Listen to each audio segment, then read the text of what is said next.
como vencer situações de total falta de esperança, que é o mesmo que situações de desesperança. Então, ao anunciar esse tema aqui, alguém pode dizer assim, não, eu nunca passei por isso, eu espero nunca passar, aleluia, amém? Mas existe um ensino na Escritura de como nós vencermos essas situações. Então, se existe, é porque nós estamos sujeitos a encontrá-las pelo caminho à frente. Amém? Tem visto essa realidade também. Eu poderia citar só agora de início já vários textos da Escritura que nos dão clareza sobre isso. Mas a gente não tem como reter tudo de uma só vez, né? Por isso a gente vai voltar a esse tema hoje, tendo em vista que a nossa direção para esse culto hoje é falar de esperança. E Ele quer renovar em nós uma viva esperança. Agora, a primeira coisa que a gente faz quando a gente está pensando em ouvir uma palavra como essa é: eu nunca passei por isso e nem vou passar. Aleluia. Permaneça nessa fé. Amém? Mas a palavra tem esse ensino. E Yahshua disse, no mundo tereis ou passareis, a ideia de realmente algo transitório, passareis por aflições, mas tem de bom ânimo. Eu venci o mundo, mostrando que nele nós também somos mais que vencedores. Amém? Então, uma outra reação muito comum é a gente pensar assim: eu tenho vivido isso, mas eu já tentei de tudo. E a desesperança ou a falta de esperança muitas vezes vem exatamente nesse ponto, quando você já tentou, sobre algum aspecto de sua vida, uma vitória, uma superação, e você não obteve vitória. Você já tentou muito. Você já fez tudo o que você sabia possível ser feito, e a situação não mudou. Então, uma outra resposta para essa ministração da palavra, que de forma até inconsciente às vezes a gente bloqueia de receber a palavra, é dizermos: não, naquele aspecto ali, eu acredito que o meu Pai Celeste, meu Pai de amor, não quer que eu tenha vitória. Porque afinal de contas eu já tentei de tudo. Mas eu quero dizer a você que você já tentou de tudo o que você sabia possível tentar. A gente tenta tudo o que conhecemos como possível de tentar. Amém? Mas para vencermos situações de total desesperança, uma das coisas que nós precisamos fazer é não nos fecharmos ao conhecimento da verdade. Será que uma das coisas que eu não tentei, porque eu achei simples demais, alguma coisa que eu achei desprezível, eu não vou fazer isso porque eu já fiz tantas coisas, mas isso aí eu não vou fazer. Será que exatamente isso que ficou perdido para trás não seria a solução que nosso Pai de amor ia ou estava te dando para que você pudesse ter a vitória, a superação naquela área, ou mesmo uma mudança grande em sua vida? Né? Muitas vezes também nós nos sentimos estagnados na vida. Às vezes a vida, em algumas fases da nossa história, ela parecem ser fases das quais a gente não consegue sair.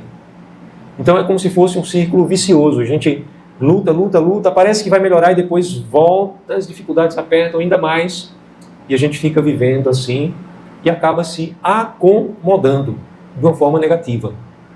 Porque a palavra manda a gente ser humilde, manda nós nos sujeitarmos à vontade do nosso Pai, que não é uma coisa assim impossível de ser entendida, não. A vontade dele é muito clara na Escritura. E foi plenamente revelada na pessoa de quem? Do nosso Salvador. Por isso ele é chamado de o Verbo. Né? É por isso que Yahshua é também chamado na Escritura como o Verbo, a rocha inabalável, a verdade. Então, ele é a palavra revelada. Ele revela plenamente. O apóstolo Paulo diz na carta aos Colossenses que em Yahshua habita a plenitude do Pai. Quando você olha para ele e você conhece mais e mais a ele, você está se habilitando a entender a vontade do Pai. A vontade do Pai não é uma vontade mística, inescrutável, impossível de ser entendida. Não, ela é muito clara, ela é boa, ela é perfeita, ela é agradável e ela está revelada para nós. Ela está totalmente acessível para cada um de nós aqui. Mas, em áreas da nossa vida, muitas vezes entramos no ciclo e nos acomodamos naquele ciclo. Aquela situação difícil, às vezes é um relacionamento que não muda, não é? Familiar realmente, né? Pessoas que a gente ama, que a gente queria ver mudanças, atitudes diferentes, e muitas vezes ficamos desesperançados. É preciso a gente ver se essa mudança ela não precisa acontecer primeiramente e principalmente em nós mesmos. Muitas vezes a gente fica esperando que as coisas mudem, as pessoas mudem, as circunstâncias mudem, que o milagre aconteça de fora para dentro. Mas muitas vezes nosso Pai está nos chamando para vivermos um milagre. E Ele tem um milagre para a sua vida, Ele tem uma direção. Coloque a sua esperança, a sua confiança nele nessa hora. Amém? Então, como é que a gente pode reverter? Mais do que superar, reverter uma situação de total falta de esperança. Uma situação que já gerou em nosso coração desesperança. Como reverter isso? A Escritura ela nos tem vários ensinos, mas a minha ideia hoje é trazer pelo menos mais um estudo, que eu já falei sobre isso, e de formas diferentes, o Espírito Santo vai ministrando em nossos corações, vai nos fortalecendo, porque a palavra é verdadeiro alimento. Amém? Vocês estão comigo? E vai nos capacitando. Então hoje nós vamos olhar para alguns elementos que a própria palavra nos dá, para que a gente possa aprender a reverter essas situações de total desespero, situações angustiosas, situações inquietantes, situações onde a gente às vezes não quer nem olhar para frente, porque a gente tem medo. Mas vocês sabem que existem pessoas, inclusive, que têm medo até de ler Apocalipse. Tem pessoas que têm medo de ler Apocalipse. Não quer. Não. Olha, bispo, por favor, não leia Apocalipse, não. Ninguém falou isso aqui, não. Viu? Mas já aconteceu no passado. Então tem pessoas que têm medo de ler porque elas têm medo do futuro.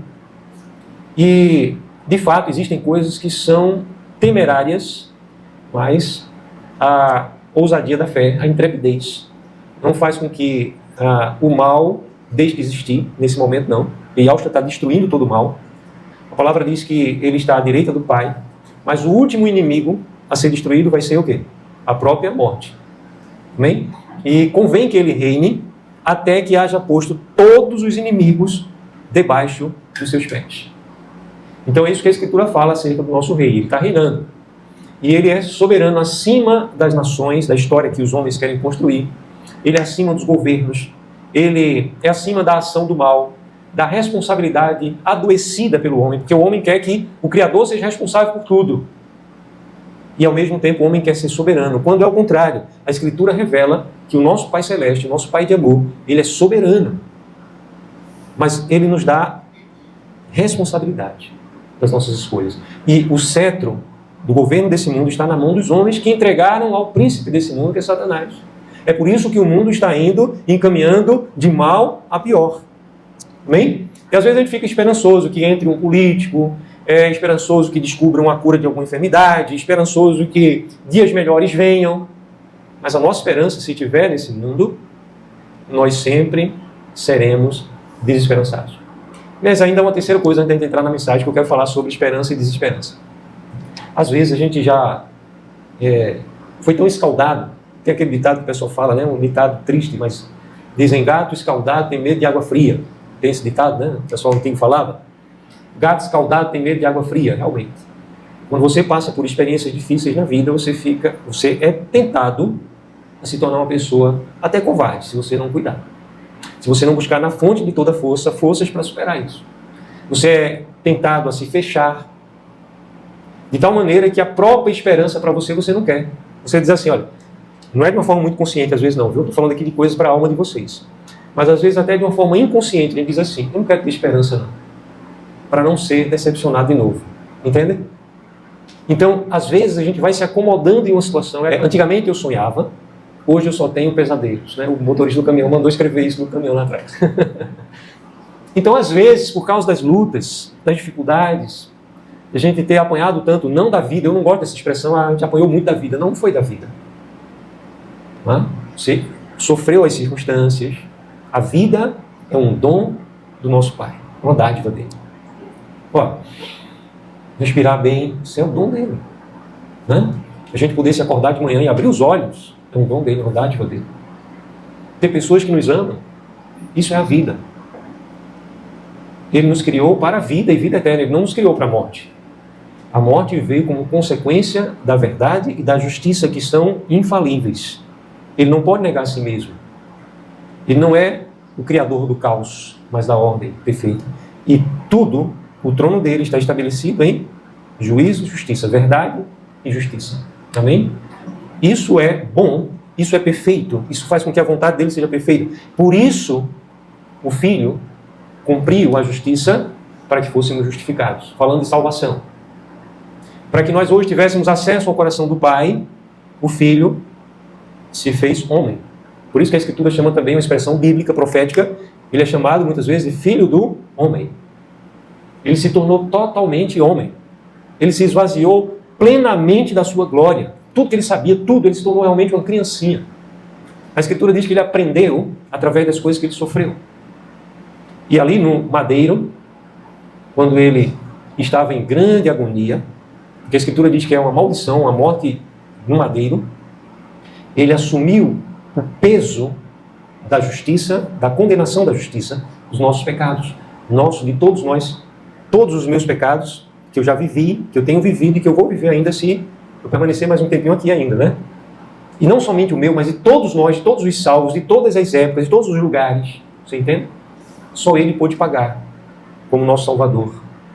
Ele antes de se esvaziar da sua glória, em aliança com o Pai na eternidade, que o Cordeiro foi imolado antes da fundação do mundo, ele se propôs a dar a sua vida. E ele diz, ninguém tira a minha vida, eu espontaneamente a dou. Esse poder eu recebi de meu Pai. Eu tenho o poder de entregá-la e tenho o poder de reavê-la.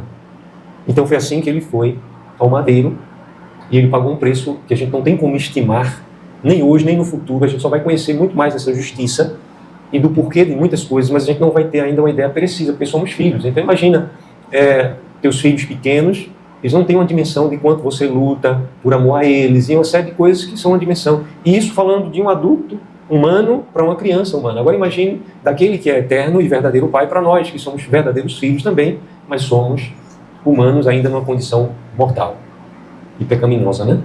Então, ele tem nos amado. E muitas vezes a gente não quer nem ter esperança. Então, mesmo que você esteja nessa condição hoje, em relação a alguma área da sua vida, talvez você já evangelizou muito alguém e você só vê essa pessoa desandar. Talvez você teve um sonho que não é pecaminoso, um sonho bom. Você quis, talvez, uma realização profissional, financeira, certo? Se o seu coração não estava na glória desse século, mas o teu objetivo realmente é a glória do Pai, então você não estava caminhando em vaidade, sem fundamento. Ok? Então é algo que é para a eternidade, mas saiba que existe um adversário. A palavra em hebraico é Satanás. Ele é o nosso adversário. Ele quer frustrar os nossos planos. Ele quer nos ver arruinados nos nossos projetos. Ele quer que nós cheguemos a esse ponto de não querer nem ter esperança para não poder se decepcionar de novo. Então tem pessoas, quando você vai falar de esperança, elas não falam isso claramente, ou elas não têm isso claramente, mas existe uma resistência interior, que elas não querem ter esperança mais, porque elas já não querem voltar a se desesperar novamente. Ou se desesperançar. Amém? Agora vamos pensar no texto que nós lemos aqui em 2 Reis, capítulo 5, que nos conta a história de um grande comandante do exército do rei da Síria. Naamã, diz a Escritura, ele era, o capítulo 5, ele começa descrevendo quem era Naamã, o personagem central aí nesse capítulo. Quer dizer, a princípio ele protagoniza, né, a história, e depois a glória toda pertence ao nosso Pai de tudo aqui. Mas veja, a história começa dizendo, Naamã, comandante do exército do rei da Síria, era grande homem diante do seu rei, do seu próprio amo, o imperador, né, da Síria, o rei da Síria, e de muito conceito. Está escrito aí? Amém? Então, ele era muito valioso. Era um homem muito valioso aos olhos de quem? Do imperador da Síria. Continuando ainda o versículo 1. Porque, através dele e por ele, Iau, o Altíssimo, dera vitória para a Síria. Esse aí está craseado, a Síria, né? Iau concedeu vitória através de quem? Através de Naamã, para quem? Para a Síria. Então, ele era herói de guerra, porém, era leproso. E aqui você começa então a entrar um pouco na história de Naamã, porque Naamã era um riquíssimo, só para você ver o tesouro que ele deixou com Geazi. Geazi usou uma mentira. Geazi era um discípulo de Eliseu, de Elisha. E Geazi corre atrás de Naamã, depois de toda a história ter sido resolvida, e conta uma mentira para Naamã. O próprio comandante desce da carruagem dele, corre em encontro ao discípulo do profeta. E ele diz assim, é porque 2 discípulos dos profetas precisam, e o meu amo, ou seja, falando de Elisha, né, do profeta Eliseu, ele mandou eu vir aqui para pedir. Lembrou-se, né? Lembrou de última hora, assim, e ele fez um pedido. E Naamã manda 2 homens, 2 dos seus moços, irem carregados e carregarem animais com os ciclos de prata. Era peso demais, era um tesouro inestimável. Agora, esse tesouro que ele entrega a Geazi é bem pequenininho em relação ao tesouro que ele trouxe para entregar ao profeta, ou ao rei de Israel. Então, ele era um homem riquíssimo, e certamente ele já tinha investido tudo dos seus recursos, tudo que era possível humanamente falando. Então, você pode imaginar, ok, não está na escritura isso, mas você pode ter certeza de que ele procurou outros deuses. Sempre aparece alguém, olha, faz um chá, tem uma erva, não sei das quantas, com não sei o quê, né? Que dizem que já curou alguém. Não, tem um bruxo, um feiticeiro, não sei aonde. E certamente, por ser ele alguém que não tinha o conhecimento do Eterno, do Criador, ele tinha buscado em muitos lugares soluções. E ele ouve mais uma palavra. É que, quando eles levaram os despojos da nação de Israel, levaram também uma menina. E essa menina foi levada para a casa de Naamã e foi entregue à esposa de Naamã, a mulher de Naamã, para ela servir a mulher de Naamã. E se criou um vínculo entre eles. Por isso, uma das expressões para servo, né, que o servo usava para o seu patrão, para o seu dono, o seu possuidor, que realmente era alguém que tinha propriedade. O escravo era tido como parte da propriedade do seu amo. Era justamente essa expressão, meu amo. Né? E aqui a menina diz, se Naamã estivesse na minha terra de Israel e conhecesse o profeta, ele seria curado.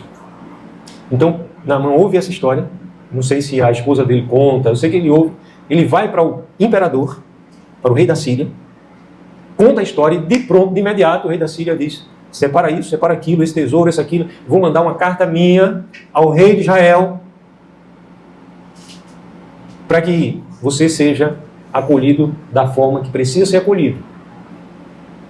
Então ele já usou até da força dele, política, militar, imperial, também ali naquele momento. E é assim que Naamã chega em Israel. E vai para onde? Não conhecia a casa de Eliseu. Então ele vai para o palácio do rei. E com aquele grande exército com ele, aquela grande comitiva, chega lá e entrega a carta para que o rei tomasse conhecimento. E o rei rasga as vestes e diz, agora a aliança que a gente tinha feito com o rei da Síria, o imperador, ele está procurando um caso, ele quer nos destruir. Então ele se desesperançou. Rasgar as vestes era uma atitude muito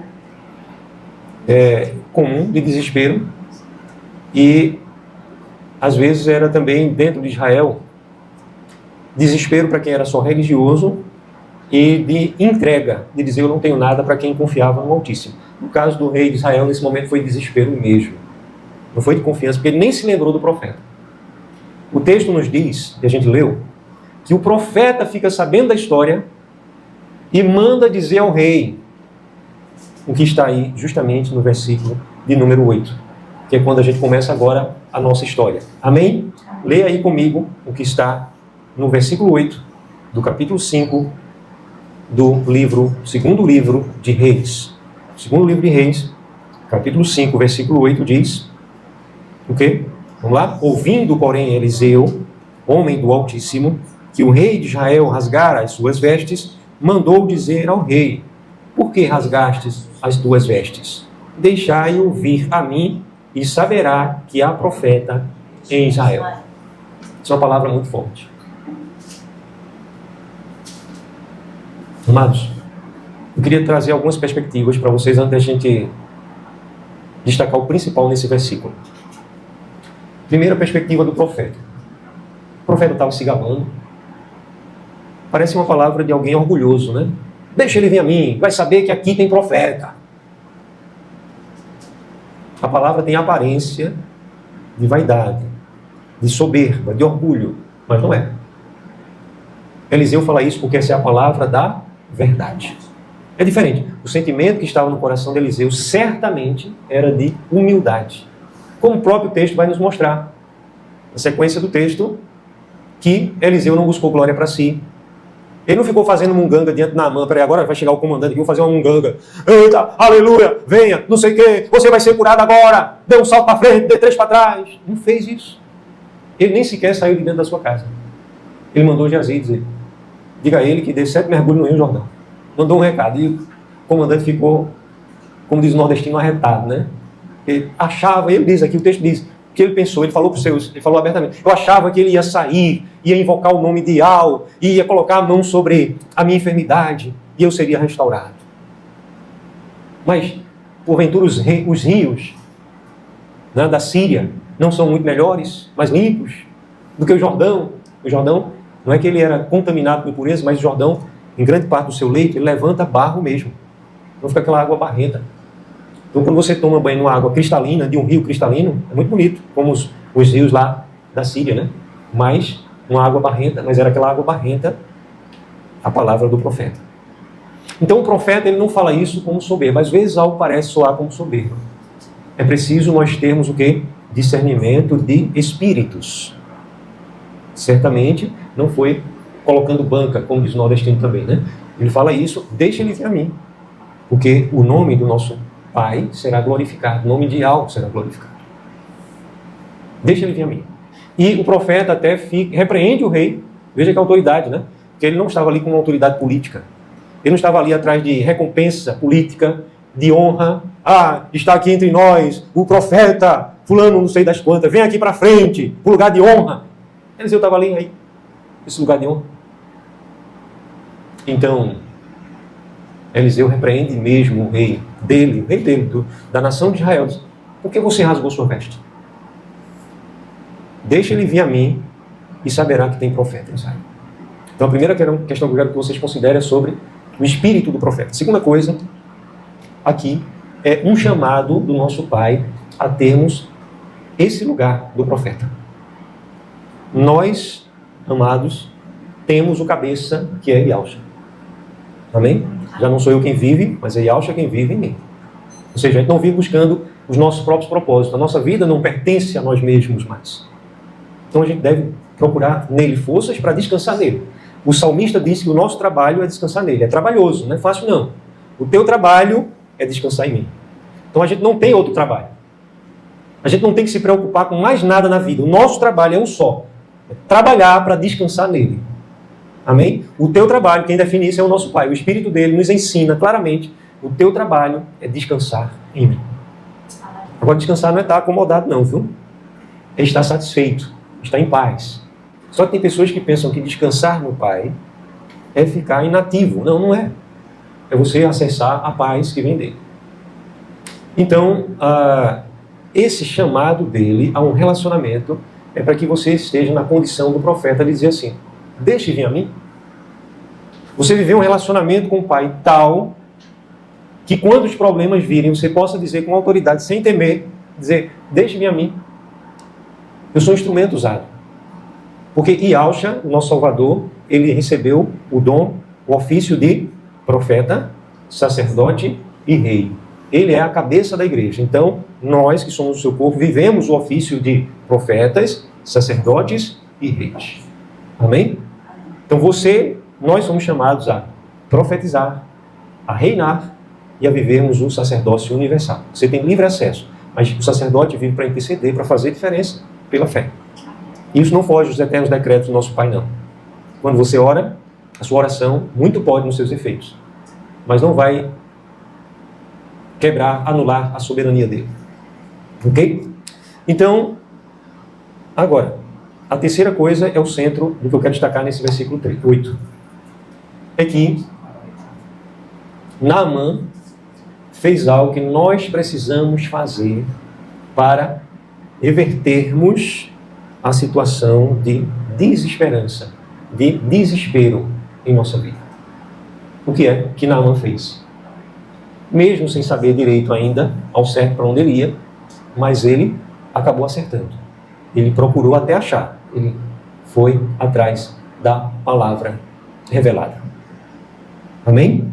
Então, se você ainda está lutando contra algo, não tenha medo de ter esperança. Não pare de buscar, busque nele e veja o primeiro passo, que é buscar na palavra. Até um homem que não tinha o conhecimento que você tem, acabou chegando à palavra. E houve salvação na vida daquele homem. E muitas vidas foram salvas também através da vida daquele homem. Ele disse: a partir de agora eu não vou mais adorar, eu não vou mais me curvar, eu não vou mais oferecer meus holocaustos a nenhum ídolo, senão unicamente a Yahweh, porque eu reconheço que só Ele é merecedor, é digno. Amém? Amém. Então houve salvação. E ele buscou a palavra. Agora, a segunda coisa que também faz com que a gente vença situações de desesperança é acolhermos a simplicidade da palavra. Então, leia aí o que está no versículo 10, esse mesmo capítulo. Então, Eliseu lhe mandou um mensageiro, dizendo: vai, lava-te 7 vezes no rio Jordão, e a tua carne será restaurada, e ficarás limpo. Vai e lava-te. É algo muito simples. Rio Jordão é um rio simples. Também boa parte do Rio Jordão não é muito caudaloso, um rio de muitas águas. Tem parte que ele é estreitinho, você atravessa com algumas braçadas. Tem uma época do ano que você consegue atravessar andando. A correnteza não consegue arrastar você. Agora tem trecho de água profunda, quando Josué, que se chama em hebraico Yahusha, também, lá no Antigo Testamento, é o mesmo nome do Salvador, ele guiou a nação para entrar em Canaã, o Rio Jordão também se abriu. Então era uma parte do rio onde eles passaram a pés enxutos. Então há partes ainda hoje que tem muitas águas e a parte de poucas águas. Entretanto, era uma coisa muito simples lavar naquele rio. A princípio, o comandante Naamã, ele foi relutante à simplicidade. Porque realmente, se o profeta tivesse dado uma ordem difícil, você vai ter que subir o monte Sião 100 vezes, ajoelhado, plantando bananeira. Você vai ter que pagar não sei quanto, além do que você já trouxe, você vai pagar dobrado, ou 10 vezes mais. Você vai fazer isso e aquilo. Você vai encontrar um fio de cabelo em sapo, para trazer aqui, para fazer um caldeirão, uma caldeirada. Você vai encontrar uma perna de cobra e vai trazer aqui. Aí Naamã ia sair com todo o seu preparo, todos os seus comandados, com a força de um império humano, porque através dele, lembra o texto, ele não fala coisa por acaso, a palavra é inspirada. Ela começa dizendo que a vitória da Síria, a vitória do imperador foi através de Naamã, que ao Altíssimo concedeu a vitória à Síria através do comandante. Então ele era um homem, humanamente falando, poderoso. Se fosse algo complexo, algo difícil, ele teria feito. Tanto é que os conselheiros que estavam com ele chegaram para ele e disseram o quê? Vamos ler aí, versículo 11. Naamã, porém, muito se indignou e se foi. Foi embora. Vamos embora. Deu ordem para ir embora, dizendo: pensava eu que ele sairia a ter comigo, que ele se poria ou por-se-ia de pé diante de mim, é claro, né? Não está escrito aí diante de mim, mas por-se-ia de pé, invocaria o nome de Yahweh. Então ele já tinha ouvido falar a quem Elisha adorava, né? O Altíssimo seu, até então não era Altíssimo meu, ele não dizia isso, ele dizia, o Altíssimo do profeta. Moveria a mão sobre o lugar da lepra e restauraria o leproso. Então ele criou uma cena complexa. Na maioria das vezes, amados, prestem muita atenção no que eu vou dizer agora. Quando a gente já fez tudo que podia fazer, quando a gente já lutou muito por uma causa, quando a gente está numa situação de desesperança, a gente começa a achar que é algo que está muito além da nossa força, do nosso alcance, e é algo altamente complexo. Então, por exemplo, se eu ganhar na Mega Sena, vai se resolver, né? Dizem os matemáticos que trabalham com probabilidade que é mais fácil você ser mordido, quase mordido por um tubarão em terra seca. A probabilidade de você ganhar na Mega Sena. Mas quase ser mordido, porque na hora que o tubarão for abocanhar você, um raio vem do céu e matar o tubarão. Então, essa é a probabilidade matemática de alguém ganhar. Mas a gente fica com soluções, muitas vezes, mirabolantes. E a solução simples, principalmente da fé, a gente abandona. Então, Naamã, ele estava nessa situação querendo coisas complexas. E no versículo 14, antes do versículo 14, versículo 13, então se chegaram a ele os seus oficiais e deram a ele um conselho, dizendo: meu pai, se te houvesse dito o profeta alguma coisa difícil, e coisa difícil não é algo fácil, né? Acaso não a farias? Então levou ele a pensar: olha, se ele botasse você para fazer uma coisa difícil, você não ia fazer? Aí Naamã parou assim, pensou: realmente, eu estava pronto para fazer o que ele pedisse, que ele mandasse. Final do versículo aí. Quanto mais, já que apenas te disse, lava-te e ficarás limpo. Então, a segunda lição aqui para a gente ter vitória e reverter situações de desesperança é acolher a palavra na simplicidade da palavra. Acolhermos a palavra sem inventarmos coisas, sem criarmos soluções, né? Não, talvez seja através de H, não é Sara, é H. Então, o homem fica, às vezes, criando coisas para que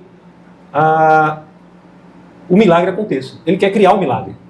Eu tive a visão de um homem que estava no deserto. Era como se fosse um lugar, um sertão. Seco, uma terra grande. Me veio a ideia, assim, uma quantidade, uma dimensão de uns 30 hectares. Não sei por que essa dimensão, mas veio uma dimensão. Antes mesmo que eu acordasse. E aquele homem estava ali. Ele havia sido enviado para aquela terra para limpar a terra. Havia espinhos, aquelas troceiras difíceis de arrancar, que às vezes até máquina, né? Grandes tratores, quando vão arrancar, até pesa no motor para ele poder arrancar aquilo ali. Mas o homem estava com aquela tarefa de arrancar, limpar aquela terra. E pedras também de vários tamanhos, pedras um pouco maiores, pedras que às vezes ele não tinha como carregar, então tinha um tipo de tecido, um couro, alguma coisa assim, que ele embolava a pedra para cima, com muito sacrifício e suor, para depois arrastar aquela pedra nos ombros. E aquele homem tinha sido enviado para ali. Depois também me veio a visão de um homem em uma sala climatizada, que estava em campos também enormes, os campos já estavam arados, com equipamento eletrônico, equipamento avançado. Nas telas, aquele homem via os tratores que trabalhavam por GPS. Ele só fazia apertar botões, dar comandos, e comandos a trabalhadores. Que a equipe de manutenção esteja hoje à noite nos galpões para fazer a manutenção das máquinas que amanhã vão sair para as colheitas. E o que o Espírito Santo me deu de convicção foi que os dois iriam receber o seu galardão. Mas ele disse: um vai ser o galardão do que está trabalhando no lugar difícil, no lugar deserto. O outro vai ser o galardão daquele que está no lugar onde existem já uma estrutura, onde uma palavra dele existem equipes já preparadas e bem preparadas, e tudo está pronto. E às vezes só um botão ali ele aperta, vai sair as máquinas para a colheita, por GPS. Nem trabalhador dentro da máquina tem. Mas um é o galardão de um porque está sendo fiel, e o outro é o galardão do outro, que também, se estiver sendo fiel, também receberá galardão. Mas quem é que vai ponderar? Quem é que vai dar os galardões? Ele disse: a mim me pertence dar quanto eu quiser dar, a quem eu quiser dar. Amém? E ao servo cabe cumprir o que ele pediu para cumprir. Então, às vezes, essas soluções mirabolantes que a gente recebe, faça isso, faça aquilo. Os reis de Israel receberam uma ordem de não fazer aliança com nenhum rei que estava em Canaã. Mas depois eles começaram a desobedecer, e isso veio se tornar ruína para eles mesmos. Não ruína de perder a salvação, mas ruína de tempos difíceis. Então, às vezes, amados, quando a gente não acolhe a simplicidade da palavra, por ser ela desafiadora, porque a gente está querendo gerar algum tipo de milagre diferente. Não, eu achava que o profeta ia sair, ia levantar as mãos, ia clamar e invocar o nome do Altíssimo, ia depois passar a mão sobre a lepra e sararia o leproso. Então, às vezes, nós fantasiamos as coisas. Nós criamos nossas próprias soluções. E com isso nos fechamos para a simplicidade da palavra. Primeira coisa, desejar a solução que vem da palavra. Naamã, mesmo sem se entender direito isso, ele desejou e foi em conta. Segunda coisa, acolher a simplicidade da palavra. Naamã precisou de conselheiros que disseram a ele: meu pai, se fosse coisa difícil, você não faria. Hoje, o Espírito do nosso Pai está aqui nos aconselhando a acolhermos a simplicidade da palavra, para superarmos para vencermos, para revertermos situações de total falta de esperança. Amém? Acolhermos. Às vezes vai ser desafiador. Às vezes você vai estar sozinho lá no Alto Sertão, arrancando espinho, removendo pedra nos ombros. Mas você vai receber alta recompensa. A questão, gente, que o coração da gente muitas vezes está nos resultados. A gente confunde a glória desse século com as coisas espirituais. Naamã certamente se sentiu desprestigiado. O homem, ele tem a sua glória, né? Cada um de nós aqui. A gente, às vezes, espera uma mínima consideração. A gente está presente, por exemplo, você chega na casa de alguém, imagina que a pessoa nem sai para falar com você, manda a pessoa que trabalha lá, o faxineiro, sei lá, vai lá dar um recado lá. Poxa, meu amigo me tratou assim, nem veio aqui me ver. Né? Então imagine um homem de grandes conquistas, riquíssimo. Esse homem tinha um seu eu. E é muito comum. Agora, isso não é só comum ao homem natural. Isso também, fica aqui o alerta para você e para mim. É comum também para nós, como igreja, muitas vezes, estarmos esperando coisas complexas. E o nosso Pai tem direção. E o que é mais simples da palavra é confia em mim, espera em mim. Você pode e deve fazer planos, lá em Provérbios, né? O coração pode e deve fazer planos, mas a resposta certa vem de algo. E como é que a resposta vem dele? Não te estribes no teu próprio conhecimento. Não se apoie no teu próprio conhecimento. Mas você se apoie na vontade dele. Busque a vontade dele e abrace a simplicidade da direção dele. Você está pedindo a você a dar um passo só, então dê só um passo. Não tem muito o que fazer. Eu estou numa situação de total desesperança. Mas a minha esperança está naquele que é a esperança. A Escritura diz que ele é a rosa de Sarão. São 3 símbolos poéticos inspirados. O Espírito do nosso Pai é poético, que nos fala de esperança. Eu não vou pregar sobre isso agora, né? Rosa de Saron, lírio dos vales, a estrela da manhã. A brilhante estrela da manhã. Então, quando a nossa esperança está nele, a gente vai dar passos simples. A gente pode planejar, a gente deve planejar. Nós podemos sonhar, nós devemos sonhar. A mesma energia que você gasta para sonhar pequeno é a mesma energia que você gasta para sonhar grande. Então, por que não sonhar grande? Sonhe coisas grandes. O teu Pai é grande. Amém? Amém. Agora, não coloque teu coração nessas coisas. E saiba dar os passos simples que Ele vai direcionar você. Faça isso. Ele não pede para fazer tudo num dia só. Faça isso. Vá dando os passos. Amém? E, em terceiro lugar, é obedecer à voz da verdade. Então, quando ele acolheu... Obrigado. Quando ele acolheu a palavra, né? Ele se dispôs a obedecer. Então, o que é que diz aí o versículo 13, gente? Vamos ler o versículo 13? Então, chegaram-se a ele os seus oficiais, disseram, meu pai, se houvesse dito o profeta alguma coisa difícil, acaso não a farias? O verbo fazer aí, viu, gente? O destaque aí central. Quanto mais, já que apenas te disse, lava-te e ficarás limpo. Então, aqui há necessidade de obediência, de fazer algo. O nosso Pai, Ele é soberano, Ele poderia simplesmente estalar o dedo, o milagre aconteceu, você fique só lá na rede dormindo, fique somente lá. Mas Ele deseja que participemos, que façamos a nossa parte. E Yahshua chega diante do túmulo de Lázaro e diz, removam a pedra. Removam a pedra. E depois que os homens, a família, removeu a pedra, que era enorme, aí ele diz, Lázaro, sai para fora. Amém? Tem uma música, né? Não vou aqui julgar, viu, gente? Até acho bonita. Ela diz, remove a minha pedra. Às vezes a gente pega a palavra e inverte, né? Aquilo que ele ordenou a gente fazer, a gente pede para ele fazer. Mas ele dá ordem, coisas simples, mas que estão ao nosso alcance. Ele vai empurrar a pedra. Vai empurrar a pedra. Então, Naamã, ele fez isso. E ele praticou a palavra. Versículo 14, leiam comigo também, a gente não leu ainda. Então, desceu e mergulhou no Jordão 7 vezes, conforme a palavra do homem do Altíssimo, e a sua carne se tornou como a carne de uma criança, e ficou limpo. Amém?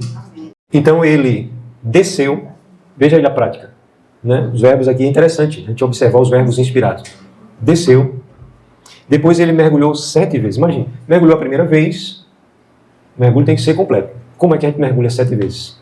Se a gente não mergulhar uma vez de cada vez. Tem como eu mergulhar 7, ficar lá embaixo, dar um mergulho, ficar lá embaixo e me levantar na 7ª? Não, a pessoa submergiu e emergiu. 7 vezes. Primeira vez, olhou, o corpo estava leproso. Segunda vez, mergulhou novamente, submergiu novamente, saiu novamente da água, continuava leproso. Terceira vez, quarta vez, quinta vez, sexta vez, mergulhou novamente. Ele poderia ter desistido lá pelo caminho. Não está fazendo efeito nenhum. Já mergulhou uma vez, não limpou, 2 vezes não limpou, 3 não limpou, 4 vezes. Tá bom por aqui, acabou. Isso aí é besteira, é humilhação. E ainda dá uma ordem de matar todo mundo de Israel. Claro que ele não tinha mais poder do que aquele que cuidava e cuida de Israel, né? Mas ele perseverou. Então, a prática requer a perseverança. Eu queria que você abrisse sua Bíblia para a gente concluir lá no Evangelho segundo escreveu Marcos. Capítulo 9. Deixa eu situar vocês, tá certo? Vou contextualizar e depois a gente lê. E Yahshua, ele sobe ao Monte da Transfiguração, leva consigo Pedro, Tiago e João, e é transfigurado diante deles. Aparece na visão Elias e Moisés. A ponto de Pedro, que era mais espontâneo, dizer assim: bom estarmos aqui, se tu quiseres, ó rei, a gente vai fazer uma cabana para ti, outra para Elias, outra para Moisés. Nem se lembraram deles, a gente vai passar mais tempo aqui. Mas aquela visão, a transfiguração, e a visão que ele tem deles, desaparece. E depois, Yahshua desce do monte com Pedro, Tiago e João. E lá embaixo, estava tendo um problema. Um homem com um filho possesso tinha levado esse filho possesso para ser liberto por Yahshua. Como Yahshua não estava, os discípulos tentaram libertar e ficou aquela agonia, ele nada pôde fazer. Então é nesse contexto aí que estão os versículos que a gente vai ler, tá certo? Leia aí comigo o versículo 20, quem tiver a mesma edição pode ler até em voz alta se quiser, tá certo? Uma voz confortável para você ouvir sua voz. Trouxeram-lhe, quando ele viu a Yahshua, o Espírito imediatamente o agitou com violência, e caindo ele perante a terra, por terra, revolvia-se espumando. Perguntou Yahshua ao pai do menino: há quanto tempo isto lhe sucede? Desde a infância, respondeu. E muitas vezes o tem lançado no fogo e na água para o matar. Mas se tu podes fazer alguma coisa, tem compaixão de nós e ajuda-nos. Então vejo aí a pergunta daquele pai aflito, daquele pai desesperançado. Desde a infância daquele jovem acontecia isso. E aquela possessão maligna intentava matar aquele jovem. Ele era jogado contra fogo, nas águas, precisava ser socorrido, tirado dali. Ok? Então aquele homem, ele disse: se tu podes fazer alguma coisa, tem compaixão de nós e ajuda-nos. Quantos aqui creem na palavra de Yahshua, nosso mestre, quando ele disse que não há impossíveis para Yahweh Altíssimo em todas as suas obras? Amém? Amém? Acaso há coisa difícil ou demasiadamente grande para mim que eu não possa fazer? É a mesma palavra que está lá em Gênesis 18. Interessante, né? Palavra semelhante. Quando Yahshua, com 2 anjos, chega até Abraão, Abraão já avançado em idade, e Sara também, Sara com mais de 90 anos, e Sara estava lá dentro da tenda, atrás da porta da tenda, e Yahshua diz assim: daqui a 1 ano, a 9 meses, é o tempo de vida, a tua esposa conceberá, dará à luz um filho. E aí, Sara, que estava atrás de butuca, né, como diz o Matuto, ela diz a palavra que ela não chegou a sorrir propriamente, ela sorriu dentro de si, assim, né? Tipo assim, não vai acontecer isso, não, né? Não tem como não. E o anjo de Al diz assim, pergunta a Abraão: por que a tua mulher Sara riu dessa palavra? Se fosse o homem, o ser humano, ia erguer a voz e dizer: Sara, você está agora amaldiçoada porque está duvidando da minha palavra. Não era o homem, não era assim? O nosso rei, ele é tão bom, né? Ele queria que ela soubesse que ele sabia, para que ela também cresce. Amém? Às vezes a gente faz uma leitura rápida da palavra e a gente não percebe as nuances da palavra. Então ele diz a Abraão.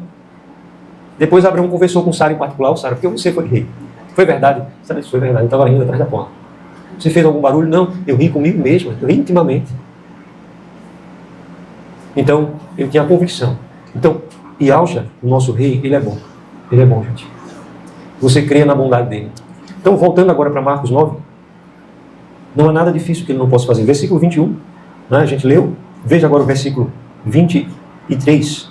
Ao que lhe respondeu Yahshua: se podes, tudo é possível ao que crê. E, imediatamente, o pai do menino exclamou com lágrimas: eu creio.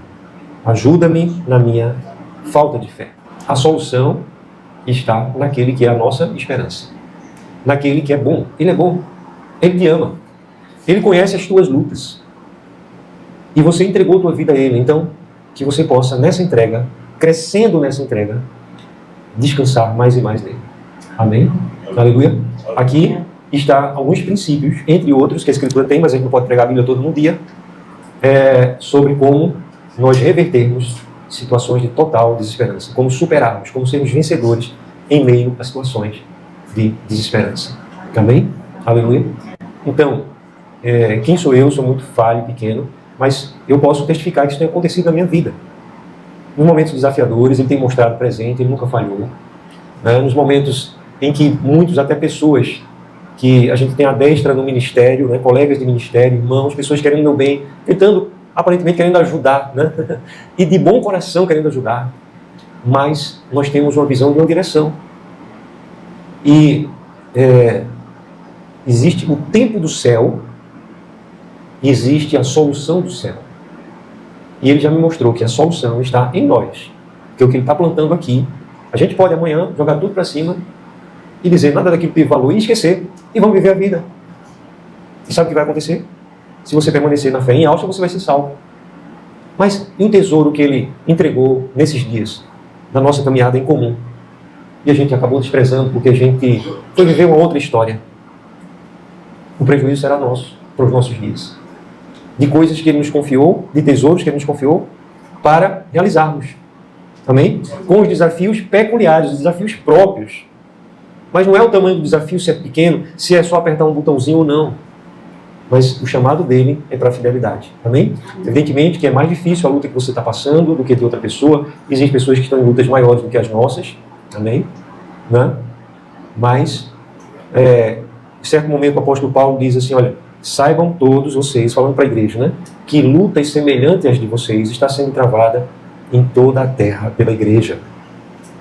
Então, se você está lutando a luta da fé, não é a tua luta porque eu quero ter mais dinheiro, porque eu quero ser reconhecido, porque eu quero que a minha história tenha representatividade na história, né? Eu vi um grande líder nosso que eu falo de modo geral, né? E tem um ministério abençoado ele rindo entre seus pares, eu estava ali no meio na época, e ele dizendo assim, fulano tem um ministério inexpressivo, Então, certo dia, nas minhas orações, eu lembrei dessa palavra, desse líder, que na época não estava se referindo a mim, estava se referindo a uma outra pessoa, uma terceira pessoa, falando que aquela pessoa tinha um ministério inexpressivo, um ministério que não tinha expressão nenhuma, um ministério que não tinha influência nenhuma, que não tinha repercussão nenhuma, que não fazia diferença. Se existisse ou não, não fazia diferença. Mas não é assim que o nosso Pai tem olhado para nós. Amém? Não é assim que Ele olha para os seus filhos, quando Ele manda a gente também para lugares, para uma missão desbravadora. Ele tem confiado em certos tesouros a gente. Nós não somos melhores do que A, B ou C, do que as denominações que estão por aí, não. Nós não somos melhores. Um vai ser o galardão deles. Mas existem tesouros que Ele tem confiado a nós. Vocês conseguem perceber isso? E esses tesouros, nós temos uma responsabilidade do que iremos fazer com eles. Então Ele tem nos chamado a um lugar de liderança para a glória dEle. Amém? E a nossa liderança jamais será inexpressiva. Não, jamais. Ele é quem vai nos galardoar e Ele é quem vai, no final, né, no frigir dos ovos, como diz o Matuto, Ele é quem vai dizer qual foi o ministério expressivo e qual foi o ministério inexpressivo. Que cada um aqui, cada um de vocês, cada um que me ouve, tenha um ministério verdadeiramente expressivo, não aos olhos dos homens, mas aos olhos daquele que é o prumo da justiça e da verdade. Bênçãos sejam multiplicadas de eu viver sobre a vida de cada um aqui. Aleluia. Amém.